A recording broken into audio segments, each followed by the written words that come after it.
everybody, it's the Gnome, and welcome to the 8th episode of my special segment in 2019 007, A Bondiful Year. And I am really excited because we are going to be talking about a landmark Bond film, because not only are we officially well into the 70s, we are now passing the torch to the next James Bond, as Roger Moore fills the shoes of 007 in the 1973 James Bond film Live and Let Die. So this is one of the few Bond films that I've actually seen before, and I remember absolutely loving it, and now that I've seen it for the first time in a while, I still think that it is one of my personal favorites. We get Roger Moore, who is definitely not the same as Sean Connery. While a lot of people say that Sean Connery is a great James Bond because he's gritty, he's edgy, and he's got some real charisma to him, the thing about Roger Moore is he actually has a little bit more of that, but it's done a little bit more with panache and smoother,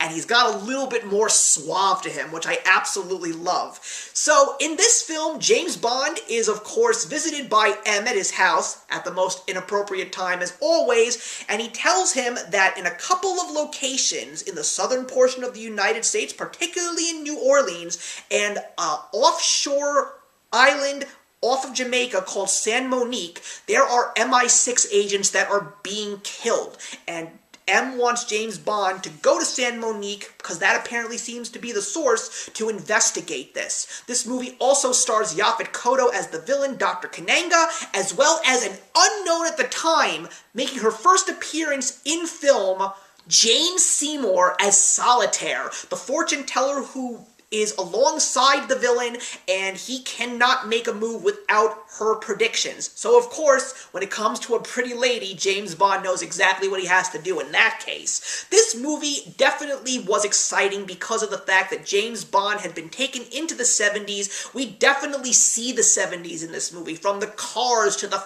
fashion to the way that people speak. And we also get a fantastic landmark with the very first rock band making a James Bond song and performing it, and of course it is none other than the legendary Paul McCartney with the Wings, and of course it is Live and Let Die, a song that got so much applause as well as getting covered by Guns N' Roses in 1991, How Can You Lose? This movie is definitely a lot of fun, it's got a lot of action. I love Roger Moore's comedic timing. It is a little bit better, and the jokes are a little bit funnier when he says them. The villain, Dr. Kananga, is played brilliantly by Yaphet Kotto. He definitely comes off as menacing, and one of the most interesting things about this film is that it has a predominantly black cast, and rightfully so, because it takes place a lot of times in the Caribbean. Felix Leiter returns. We also have Mr. Quarles showing up, who was a character from Dr. No, so it was great to see this story carry on from the previous Bond films. It was also a nice breath of fresh air not to be dealing with Spectre and Ernest Blofeld anymore. A brand new villain, a brand new story, and I also really appreciated the intentions of Dr. Kananga because it reminded me a lot of the brilliant works of Goldfinger. This character basically wants to corner the heroin market by basically giving the substance away to the world and just giving the people what they want, rather than having it to pay a heavy price, even though he knows that he's going to be going up against everyone from the mafia to who knows what. He doesn't seem to care.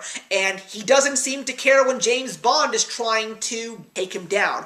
Also, what I really appreciate about this film is that we have a sidekick of the villains that finally has a little bit more personality in Teehee. I know that we have great Bond sidekick villains like the legendary Oddjob, but this one is definitely really funny. He makes great jokes, he's got a great sinister laugh, and I love how he really takes charge when his boss is not around to try and foil James Bond. So this is definitely one of the more fun times that I've had watching a James Bond movie. Roger Moore does a great job taking the torch and carrying it on into the next decade of James Bond films, and he also ended up being the person who played James Bond the longest.